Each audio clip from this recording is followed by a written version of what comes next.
Karena memang Yahudi itu tidak boleh dibenci. Yang dibenci kan perbuatan Yahudi.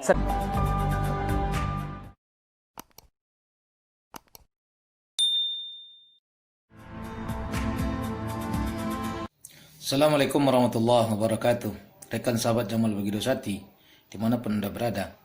Hari ini kita lanjutkan lagi kisah sejarah yang disampaikan oleh Ustaz Felix Xiao, yang mana hari ini beliau bercerita tentang perang Khandak. Jadi perang Khandak atau perang Ahzab. Jadi ketika itu orang-orang Quraisy dengan para sekutunya mendatangi Madinah. Maka ketika mereka mendatangi Madinah dengan jumlah pasukan lebih dari 10.000 orang, akhirnya membuat kaum muslimin di Madinah khawatir apakah mereka mampu mempertahankan kota Madinah. Ketika mereka berusaha mempertahankan kota Madinah, maka Rasul memanggil para sahabatnya, bagaimana caranya kita mempertahankan kota ini? Ada di antara kalian yang punya cara, punya teknik ya untuk membantu kita menyelesaikan persoalan ini? Maka berdirilah Salman Al-Farisi. Salman Al-Farisi mengatakan bahwa kami di Persia biasa membuat parit untuk melindungi benteng-benteng kami. Nah, maka dibikinlah parit, dibikinlah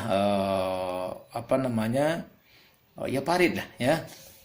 Nah, jadi sepanjang lebih kurang 7 km ya, untuk mencegah orang-orang Ahzab atau orang-orang pasukan koalisi untuk masuk ke kota Madinah ya. Nah, ketika Rasulullah SAW ya di Madinah beliau tinggal bersama orang-orang Yahudi. Maka orang-orang Yahudi yang tinggal dalam kota Madinah ini ternyata mereka bersekongkol dengan pasukan Ahzab. Ya, mereka mengatakan siap membantu pasukan koalisi ini ketika mereka siap menyerang kota Madinah. Dan salah satu tugas kami adalah menakut-nakuti ya orang-orang yang ada di dalam kota Madinah. Jadi secara penampakan, secara zahiriyah dia bersama Rasulullah SAW, tapi secara batiniah ya mereka adalah musuh-musuh Rasulullah SAW. Akhirnya kita tahu bahwa orang-orang yang berkhianat dalam perang Ahzab diusir oleh Rasulullah dari kota Madinah. Ya, seluruh laki-lakinya dibunuh. Ya, kemudian perempuannya disuruh pergi keluar dari kota Madinah. Mari kita saksikan apa yang disampaikan oleh Ustaz Felix di dalam kajian sejarah versi yang kedua ini.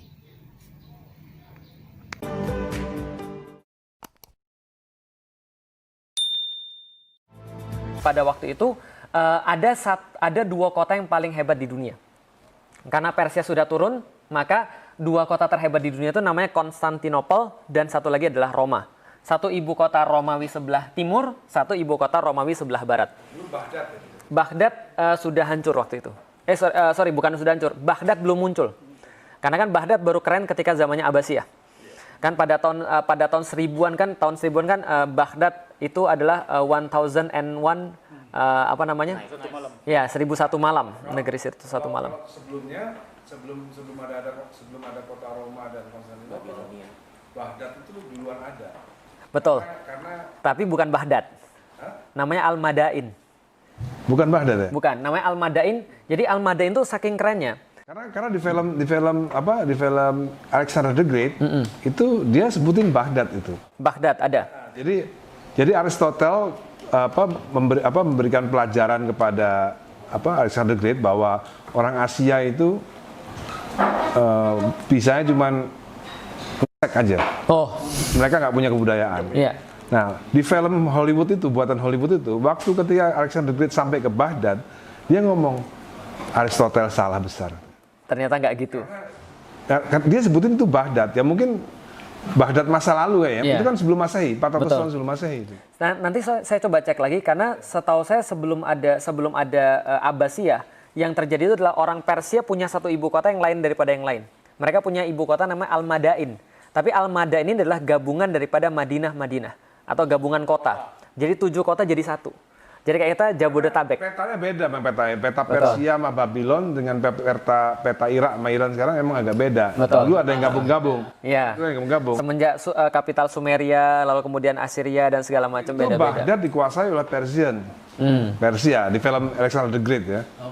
Berarti sejarahnya mungkin jauh sebelum ini karena sebelum Masehi. 100 tahun sebelum Masehi. Betul. Baghdad itu udah ada. Nah, setelah itu udah ada tapi namanya mungkin bukan Baghdad. Terms of Hollywood dibilang Baghdad. Iya, atau mungkin namanya Baghdad tapi bukan Baghdad yang sekarang. Bisa jadi. Nanti coba kita cek deh. Dan insya Allah. Kekuasaan Bang, Persia sama Romawi yang begitu besar tuh 612 sebelum Masehi atau setelah Masehi. Kalau kekuasaan Persia dan Romawi pada tahun ini, ketika gambar ini digambar tahun 622, ini mereka lagi keren-kerennya karena mereka perang setelah Masehi. Karena 622 tuh Rasulullah sudah ada dan lagi hijrah ke Mekah dan Madinah. Setelah itu tahun berapa? Ayo, Hah? salah. Nah, iya. Karena cinta Rasul. Langsung sombong. Where we pick a point yang tadi mengenai Ya. Baghdad namanya apa? Harus ada tugas. Nah, Iya, tugasnya Al. Coba research. Namanya sebetulnya apa? Baghdad dari tahun berapa? Nama itu Nanti dia researchnya nonton film Alexander the Great. Oh, sama aja berarti. researchnya dari berbagai Ya, dari sumber. Masalah dia berpikir bahwa Hollywood sebelum bikin film Alexander the Great dia udah doing research juga. Tapi ternyata banyak yang salah. banyak yang salah. Banyak yang salah, betul. Hollywood untuk familiarity, untuk supaya populer audiensnya masuk, dia bikin pop culture. Iya, banyak yang salah, betul. Kalau lo bener-bener lihat situ, kadang-kadang banyak banget yang very anak. Betul. Tapi mungkin tadi bisa jadi betul. Tapi pada tahun ini ada dua kota yang kemudian sangat keren di dunia. Yang pertama adalah Konstantinopel, ibu kota Romawi. Mungkin waktu Baghdad hebat-hebatnya itu waktu zamannya kota 1001 malam ya. Betul. Zamannya Al-Ma'mun. Let it rest, biar nanti maksudnya sebutan 1001 malam itu loh. Iya, 1001 malam munculnya dari sana. Iya. Kisah Abu Nawas. Bukan 1000 tahun lalu. Bukan sebelum Masehi. Bukan, betul.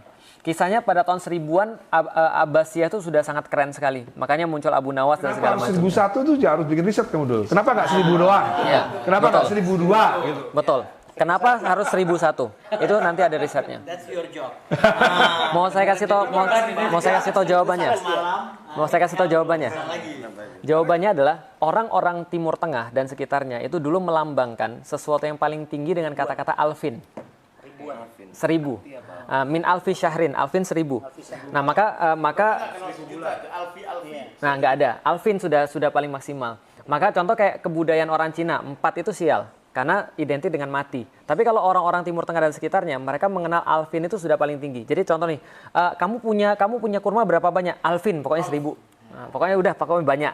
Nah, maka 1001 itu beyond banyak. Jadi more than itu. Jadi more than much. 1001 ya. Kenapa film-film yang kayak film Matrix atau film-film Hollywood atau film Yahudi yang lain selalu kamarnya 101? Nah, itu di research. Saya sudah punya jawabannya. Kenapa selalu 101 nama kamarnya? 101 Dalmatian, 101 ketika kamar dan segala macam. Kenapa mereka harus pakai 101? Itu ada simbolik yang sangat kuat sekali. Tell us now. Nah, itu PR. Let it rest. Oke, jadi saya lanjut lagi ya. Nah, jadi ini Konstantinopel adalah ibu kotanya Romawi Timur. Sedangkan Roma itu adalah ibu kotanya Romawi sebelah barat. Tadi yang sudah saya ceritain kalau di sini adalah Holy Roman Emperor. Roma Timur ini namanya Bizantium. Ini Roma Barat atau Holy Roman Emperor. Kekaisaran Romawi suci yang dipimpin oleh seorang paus. Kalau di sini dipimpinnya bukan paus tapi namanya patriark. Patrik artinya bapak, Patrik. Kalau paus ya artinya paus gitu kan ya. Artinya juga sama. The Holy Father. The Holy Father, betul paus. Nah, maka ini kemudian dua ini dan ini juga diketahui oleh orang-orang muslim. Nah, saya sedikit fast forward. Kalau ini tahun 622, 5 tahun berselang setelah Rasulullah hijrah, ini ada satu perang yang termasuk paling berat di antara perang-perang kaum muslimin. Saking beratnya perang ini, maka Allah mengabadikan di dalam Al-Qur'an dengan kata-kata yang sangat ngeri. Allah katakan izja'ukum min fawqikum wa min asfala minkum wa idzaghatil absara wa balaghatil qulubul hanajir. Allah katakan, ingat nggak ketika hari itu? Ketika kalian itu mendapatkan sebuah ancaman dari depan, dari belakang kalian, sampai yang namanya jantung kalian tuh sampai nyesak sampai ke sini. Jadi sampai naik sampai ke sini. Jadi rasanya kayak apa ya? Kayak jantungnya tuh naik sampai ke tenggorokan. Wa tazunnuna billahi dzununa. Betul. Dan tidak hanya itu, tapi mereka berprasangka pada Allah dengan berbagai macam prasangka. Bayangkan sampai selevel Rasul dan bukan selevel Rasul, selevel para sahabat sampai menyangka-nyangka sesuatu yang lain pada Allah. Mereka bilang kayaknya Allah sudah ninggalin kita. Kayaknya kita bukan agama yang benar. Kita pasti kalah. Itu perang apa namanya? Perang Khandaq. Nah, saya sedikit cerita tentang perang Khandaq. Perang Parit. Ini adalah perang Parit. Pada saat perang Parit, ini adalah Madinah. Ini ada banyak sekali gunung-gunung yang mengitari Madinah. Jadi sebelah sininya gunung, sebelah sininya gunung, sebelah sininya gunung, sebelah utaranya doang kebuka Madinah.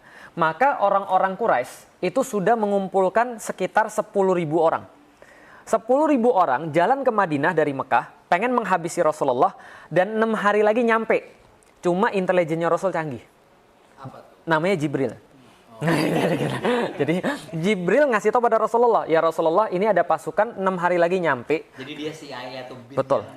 Binnya di situ. Gitu kan. Langsung kemudian ini 6 hari nyampe, kamu harus berbuat sesuatu intercept. Tapi dia nggak di bawah presiden. Enggak, langsung. Ini apa namanya? Betul. Dia Ini bertanya. Iya betul. Itu pertanyaan atau sindiran. Salah kan Pak Rizal, bukan saya. Enggak, ini nanya. Nanya, baik. Nah jadi ketika Jibril ngasih tahu, Rasulullah langsung ngumpulin para sahabat dong. Kemudian bilang pada para sahabat, kalian punya berapa pasukan? Hitung, 3.000 ya Rasulullah. 3.000 lawan 10.000, nggak logik.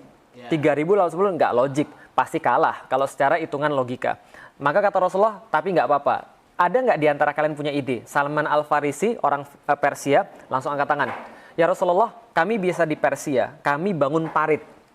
Dengan bangun parit kami kami angkat tanahnya ke atas, kami punya higher ground, kami bisa panah mereka, mereka tidak bisa lewat untuk paritnya. Dan kita tetap agak sulit menang. Tapi kata Rasul, nggak apa-apa kita buat. Dibuatlah parit ngelilingi Madinah. Jadi dia create vantage point. Betul. Tapi tetap nggak bisa menang. Vantage point, bro. Betul. Kungfu. Iya. Nah, jadi dia bikin kemudian parit 8 km. Jadi dari sini 8 km dan mereka gali parit itu bukan kayak parit di Indonesia. Parit di Arab itu ya kalau pernah pergi ke Arab batu semua. Jadi mereka bukan pakai cangkul, mereka pakainya lembing. Dihancurin tanahnya, lalu kemudian diangkat, dan spesifikasinya menurut Salman Al-Farisi, dalamnya harus sekitar 3 meter, lebarnya harus 5 meter. Dan panjangnya 7,5 atau sampai 8 km. Ini berat sekali. Saking beratnya ini, para sahabat itu sampai ya dalam tanda kutip mau nyerah. Nah ini sekaligus membuktikan kita nggak ada masalah. Nggak ada masalah sebenarnya untuk mengadopsi teknologi dari manapun.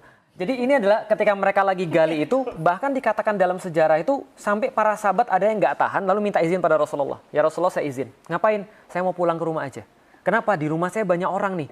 Banyak orang harus dikasih makan. Dan saya harus kemudian sebagai laki-laki saya makan. Padahal dia takut mati. Maka kemudian Rasul izinkan. Ada beberapa lagi bilang, ya Rasulullah, saya di rumah ada anak dan ada istri, saya pulang. Maka Rasul izinkan. Yang bersama Rasul cuma tinggal 2 orang. 1, orang mukmin yang benar-benar beriman. 2, Yahudi yang terpaksa. Selalu ada jus. Kenapa ada jus di sini? Karena Yahudi sudah berkomplot dengan pasukan 10.000 ini. Mereka sudah saling kemudian ngobrol gini. Kami berada di dekat Muhammad untuk mengawasi Muhammad. Nanti kalau sudah waktunya, kamu nyerang, kami akan nyerang mereka dari belakang. Jahatnya Yahudi. Jadi kami akan ganggu anak mereka, ganggu istri mereka, dan itu lebih berat daripada ngadepin musuh di medan perang.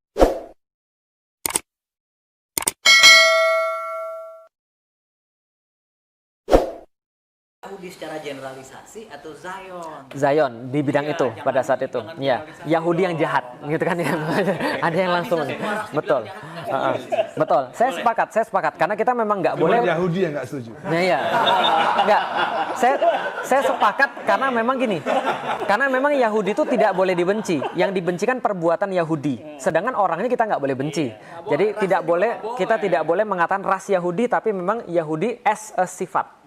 Nah, jadi kira-kira Zion, paham betul. lah, lebih tepat lagi spesifik. Iya, supaya lebih spesifik Kalau boleh Zion. dibilang ke situ. Nah, siap. Sebenarnya kan masalahnya kan karena sudah ada ayat di Al-Qur'an yang mengutuk melaknat Yahudi. Padahal yang dilaknat itu adalah Yahudi. Sifat.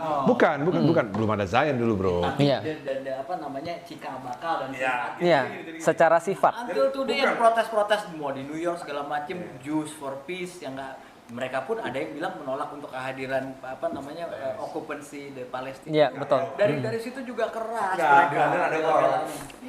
Israel demo-demoan tuh. Konteksnya itu di Al-Qur'an itu Yahudi Allah melaknat Yahudi, ya kan? Itu yang dilaknat itu adalah Yahudi yang Punya mengkhianati, sifat.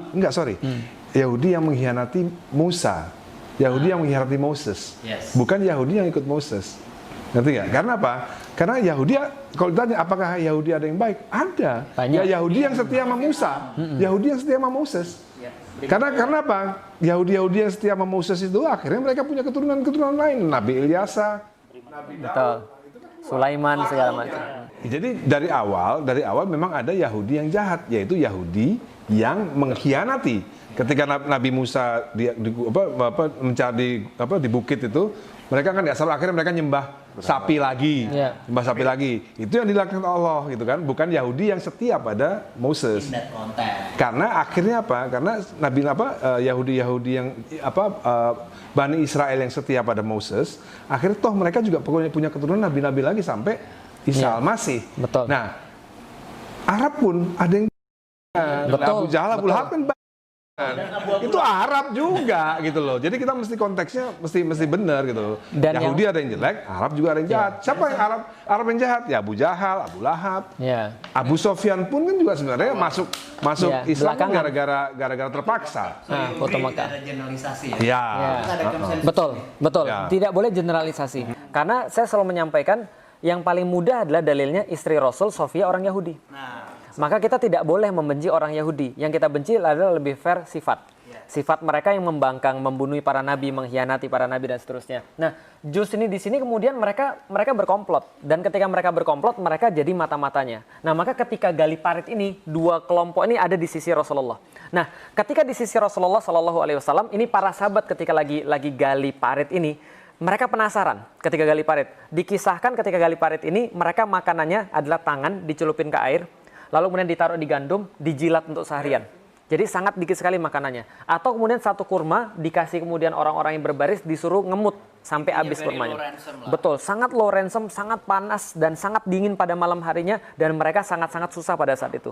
Nah, pada saat itulah dalam kondisi begitu ada yang nanya pada Rasulullah, "Ya Rasulullah, kota mana dulu yang akan kita taklukkan? Awil Madinata ini tuftahu awalan.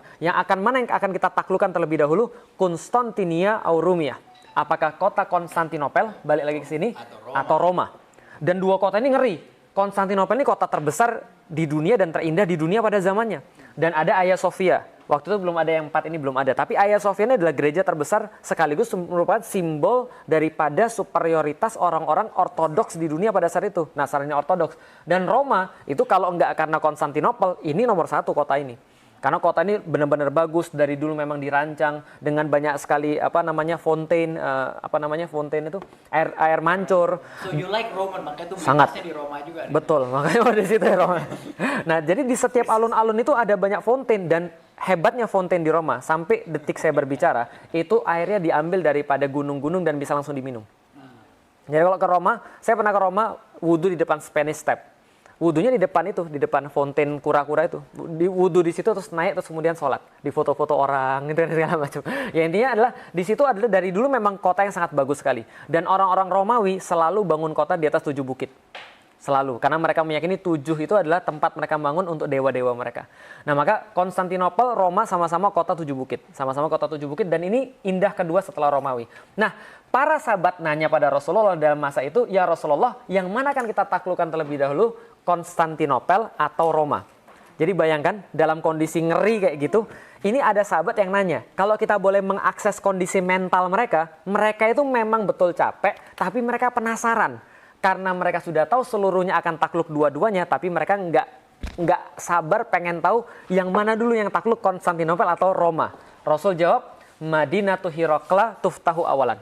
Yang akan kalian taklukkan terlebih dahulu, wahai kaum muslimin, adalah kotanya Heraklius. Itu Yahudi langsung bilang ini. Dalam sirah diceritakan, Muhammad gila. Karena Muhammad bicara tentang sesuatu yang nggak mungkin terjadi. Betul, gila. Nah, makanya buku saya judulnya Beyond the Inspiration. Nah, Muhammad gila. Makanya orang-orang yang nggak suka sama Nabi Muhammad punya sebuah julukan favorit, Al-Majnun. Al-Majnun artinya orang gila. Laila Majnun itu Majnun artinya gila karena cinta. Nah, di sini gila. Kenapa? Karena Muhammad itu bicara tentang sesuatu yang nggak masuk akal. Ternyata para sahabat yakin, para sahabat percaya, ini peperangan dimenangkan oleh kaum muslimin. Cerita lengkapnya di surat Al-Ahzab. Karena Al-Ahzab artinya perang parit atau perang koalisi, yaitu menggambarkan tentang perang parit. Nah, singkat cerita, Ahzab. Kalau azab beda lagi. Itu sinetron Hidayah, azab. Gitu kan, azab kubur. Kali Ahzab artinya jamak daripada plural daripada hizb. Hizb itu singular. Ahzab itu adalah hizb atau banyak partai. Jadi Ahzab. Jadi kalau sekarang koalisi. Nah, jadi kira-kira gitu. Sekarang koalisi silakan dikembangkan gitu kan ya. Nah, jadi koalisi-koalisi itu memang dari dulu terjadi gitu kan ya. Apalagi kalau udah mau pilkada gini. Betul, terutama ada satu kota, nggak usah deh. Ya, jadi ini adalah hadis yang kemudian ditampilkan oleh Rasulullah setelah kemudian penaklukan itu, setelah perang Ahzab itu selesai. La tuftahannal Konstantiniyah, fala ni'mal amiruha, wala ni'mal jaishu, dzalikal jaish. Ini kemudian ini hadisnya sangat luar biasa keren sekali karena la tuftahanna ini ada lam. Lam ini kalau di dalam bahasa Arab adalah sebuah huruf penguat. Jadi huruf penegas. Jadi kalau ada sebuah lam maka dia ditegaskan. Kalau di dalam bahasa Sunda jadi pisan. Dalam bahasa Jawa jadi tenan. Jadi pokoknya wenak tenan. Nah itu tenan itu adalah la-nya. Kalau orang Jawa juga kalau menekankan sesuatu yang enak itu di tengahnya dikasih huruf W. Wenak, bukan enak aja. Watos. Nah itu jadi, itu ada beberapa penegasan. La satu penegasan, tuftahanna nunnya double itu juga penegasan. Dan ini adalah fi'il mudhari. Fi'il mudhari pasif. La tuftahanna. Para ulama-ulama yang belajar bahasa sepakat kalau seandainya fi'il mudhari dikasih penegasan 2 kali, itu penegasan jadi 3 kali. Jadi kalian pasti akan menaklukkan Konstantinopel pisan, kira-kira gitu. Banget. Jadi kalian pasti akan kota Konstantinopel 3 kali penegasan. Jadi kalau agen properti bilang location. Betul. Kalau orang Cina 7 kali. Location 7 kali. Betul. La tuftahannal Konstantinia, kota Konstantinopel akan dibebaskan. Oleh siapa? Dalam hadis yang lain, ala yadi rojulin, oleh tangan seorang pemuda. Tapi dalam hadis ini akan dibebaskan oleh seseorang, sebaik-baik pemimpin adalah dia. Sebaik-baik pasukan adalah dia. Coba bayangin. Kalau Rasul sudah ngomong kayak gitu, itu para sahabat berebut nggak?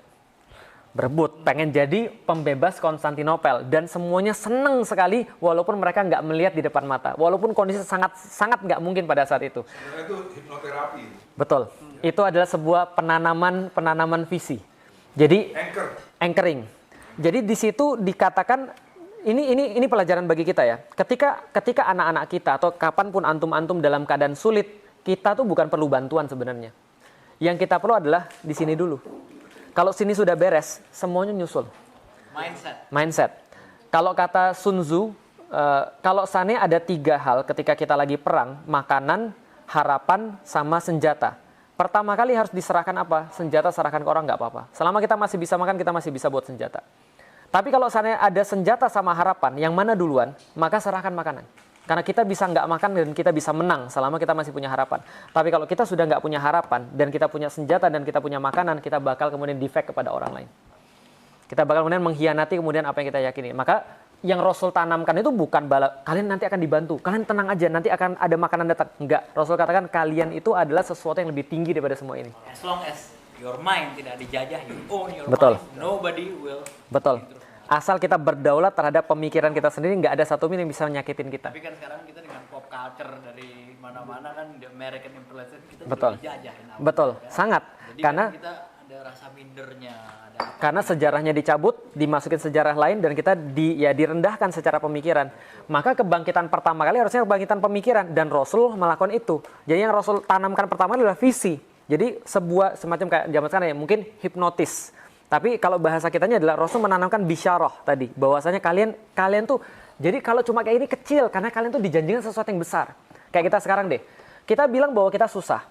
Kalau kita bandingannya dengan diri kita sendiri. Tapi coba kalau kita bandingkan dengan orang-orang Palestina, mendadak kita jadi semangat. Gue baru gini doang, gitu kan ya. Mereka nanti gue untuk kemudian dibebaskan. Berarti gue nggak boleh lemes.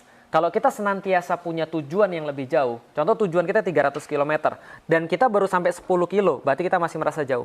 Tapi kalau tujuan kita cuma 5 km, gitu kan ya, kita udah merasa, ya sudah selesai. Tadi kalau bahasanya ayah, hidup tidak ada titiknya, tapi selalu koma. Karena kita bidik sesuatu yang besar. Rasulullah bidik sesuatu yang besar. Maka para sahabat itu semuanya besar semua. Abu Ayyub Al-Ansari pada tahun 674 itu kemudian mencoba menaklukkan Konstantinopel. Jadi ceritanya kita sudah tahu Ali lalu kemudian kepada Muawiyah. Ali ke Hasan, Hasan ke Muawiyah. Muawiyah selesai, Muawiyah mulai sistem yaitu kepada anaknya diwariskan. Namanya Yazid bin Muawiyah. Yazid bin Muawiyah pengen pergi ke Konstantinopel, pengen jadi panglima terbaik. Maka dia buat pengumuman, siapa yang mau pergi ke Konstantinopel, ayo daftar. Kita pergi berjihad ke Konstantinopel. Maka kemudian semuanya daftar termasuk Abu Ayyub Al-Ansori. Dan Abu Ayyub ini kakek-kakek usia 80 tahun pada saat itu. Ketika kakek-kakek ini usia 80 tahun pada saat itu, dia bilang, saya mau ikut Yazid. Yazid bilang, jangan Pak, Bapak sudah tua, 80 tahun. Enggak, saya mau ikut. Jangan Pak, biar kami aja. Lalu kemudian Abu Ayyub mengeluarkan privilege-nya. Apa? Saya veteran Perang Badar. Kalau sudah ngomong gitu, sudah nggak bisa lagi. Karena kalau sudah ngomong saya veteran Perang Badar, itu nggak ada bintang yang menggantikan veteran Perang Badar. Jadi kalau sudah pasang di sini, veteran Perang Badar. Kayak vetonya. Betul. Alumni Perang Badar, itu sudah selesai. Alumni perang Vietnam lah. Nah, jadi kira-kira gitu. Nah, pokoknya langsung di veto, dia diajak. Setelah diajak, kemudian di tengah jalan Abu Ayyub Al-Ansori ini merasa kemudian ya sekarat. Setelah sekarat, dia pesan pada saudara-saudaranya, kalau saya mati, Yazid, saya jangan dikuburkan dimanapun, saya tolong dibawa dengan kuda yang paling cepat, kuda yang paling kuat, sampaikan pada tempat yang paling dekat dengan Konstantinopel, supaya saya bisa merealisasikan janji saya pada Rasulullah. Janji apa Pak? Dia bilang, Rasul itu dulu adalah orang yang sangat berarti bagiku. Karena Abu Ayyub Al-Ansori ini, ketika Rasulullah kemudian pergi ke hijrah ke Madinah, maka Rasulullah tinggal di rumah Abu Ayyub 7 bulan. Bayangkan, 7 bulan. Ini Masjid Nabawi rumah Abu Ayyub kan? Bukan, ada tanah lagi yang lain. Karena betul, ngekos karena ada kemudian tanah yang baru diambil untuk jadi Masjid Nabawi. Tanah milik 2 anak yatim, kemudian jadi Masjid Nabawi di situ. Lalu kemudian selama Masjid Nabawi dibangun, 7 bulan Rasulullah ngekos di rumah Abu Ayyub. Untanya berhenti di depan rumah itu ya? Di depan tanah. Lalu kemudian di depan rumah Abu Ayyub. Nah, setelah kemudian 7 bulan tinggal di rumah Abu Ayyub, nah itu sangat tidak bayar. Karena para sahabat senang sekali. Bahkan sahabat-sahabat merasa sangat iri dengan Abu Ayyub. Dan ketika Rasulullah bersama Abu Ayyub bilang, dulu saya pernah bilang, ketika dengar hadis tentang Konstantinopel, ya Rasulullah, aku pengen mendengar gemerincing pedang dan derap kaki kuda pasukan yang menaklukkan Konstantinopel. Maka Rasul mengiyakan. Nah ketika itu dia bilang, saya sekarang sekarat, saya mau dengar gemerincing pedang dan derap kaki kuda pasukan penakluk Konstantinopel. Dimakamkan mayatnya Abu Ayyub di sana, pasukan kalah. Kenapa kalah? Gara-gara nggak perhitungan winter. Musim dingin mereka nggak ngerti. Mereka orang Arab nggak ngerti kemudian 4 musim seperti di Romawi, lalu kemudian hancur berantakan. Berikutnya Maslamah bin Abdul Malik bawa sekitar 120.000 pasukan, termasuk the most decisive battle in history, tulisan Abdullah Enan. Iya, 120.000 itu kemudian dia datang ke sana tapi kalah. Kalah lagi gara-gara apa? Kalah gara-gara Greek fire. Jadi ketika Greek fire, api Yunani, nanti search saja, itu bisa hidup di lautan. Jadi api bisa hidup di lautan. Orang Yunani itu keren. Dan mereka kemudian menghancurkan lebur pasukan Maslamah bin Abdul Malik. Tapi Maslamah bin Abdul Malik meninggalkan satu masjid yang sampai sekarang masih bisa didatengin. Namanya Masjid Arab di Istanbul, Arab Jami namanya. Nah itu dari tahun 717. Harun al-Rasyid, ini lebih keren lagi. Suatu hari Harun al-Rasyid ini, dia itu sudah tinggi sekali dan dia bisa secara literally menaklukkan Konstantinopel. Tapi dia nggak mau, entah kenapa alasannya. Yang jelas pada satu waktu ada satu pengganti daripada kekuasaan namanya Nikephorus. Nikephorus ini bilang gini, tahu nggak, dulu penguasa sebelum gue itu lemah. Sekarang gue yang berkuasa, gue nggak mau lagi bayar upeti pada lo. Apa kata kemudian Harun al-Rasyid dalam kemudian suratnya kepada Nikephorus yang masih ada sampai sekarang, dia bilang gini, surat dari Harun al-Rasyid kepada Nikephorus anjing Romawi. Kamu tidak akan membaca balasan saya, kamu akan melihat apa yang saya lakukan. Nikephorus itu nakfur kan? Iya, nakfur. Lalu kemudian dikepung, lalu kemudian langsung bayar upeti lagi. Jadi saya cuma ingin mengatakan bahwa itu segitunya Romawi di anjing-anjingin. betul. Dan itu yang pengen kita katakan bukan anjing-anjingnya, bukan. Iya. Ingin saya katakan anjing tapi nggak boleh. Nah, iya. Dan saya jadi mikir jangan-jangan Mas Ahmad Dhani ngelihat itu gitu kan ya, betul. Saya pengen bilang aja. Saya harus jelaskan sama Smart Dul. Dul Islam itu nggak boleh ngomong gitu. Iya. Jadi gini. Yang pengen saya jelasin tadi dan dengan kata-kata ini, pada satu masa Islam tuh punya satu kedikdayaan yang sangat tinggi. Sehingga kedikdayaan itu bisa diwakili dengan kata-kata. Karena kan tadi sudah saya sampaikan pada Dul, setiap kata-kata tuh punya mantra. Dan untuk menunjukkan kedikdayaan seseorang atas seseorang yang lain, kadang-kadang kita harus pakai kata-kata yang mewakili, walaupun terkesan kasar. Contoh misalnya, Imam Syafi'i itu ketika pertama kali berdiskusi dengan orang pandir, orang yang bodoh, setelah itu dia nyesel. Setelah dia nyesel, dia beristighfar. Kenapa dia bisa? Saya sudah ceritakan kemarin, karena kita nggak mungkin menang lawan orang bodoh. Nggak mungkin menang, kan sudah kita bilang dosa boleh. Kenapa? Iya. Dosa masih boleh, bodoh nggak boleh. maka debat sama orang berdosa boleh, debat sama orang bodoh nggak boleh, karena nggak bakal menang. Setelah kemudian Imam Syafi'i bertaubat dengan itu, dia nulis jawaban bagi orang-orang yang pandit adalah diam, karena diam adalah sebuah jawaban, karena tidak pantas bagi singa untuk melayani ekor anjing. Saya baca Al-Ghazali, if I may remember. Ya, Imam Syafi'i itu ada diwannya. Al-Ghazali mirip yang kayak gitu lagi. Berarti dia mungkin niru. Do not, do not engage a conversation or a discussion with the ignorance and the stupid. Ya, Because you only created conflict and hatred to yourself. betul. Mungkin dia mengembangkan dari Imam Syafi'i. Nah, dari artinya, Al-Ghazali belum tahu. Nah, jadi artinya kalau kita bicara tentang tadi, itu adalah pernyataan sebuah ketinggian. Kadang-kadang ketinggian itu diperlukan untuk menghadapi beberapa orang. Karena Rasulullah juga pernah melakukan beberapa hal yang mirip. Dari suratnya dan segala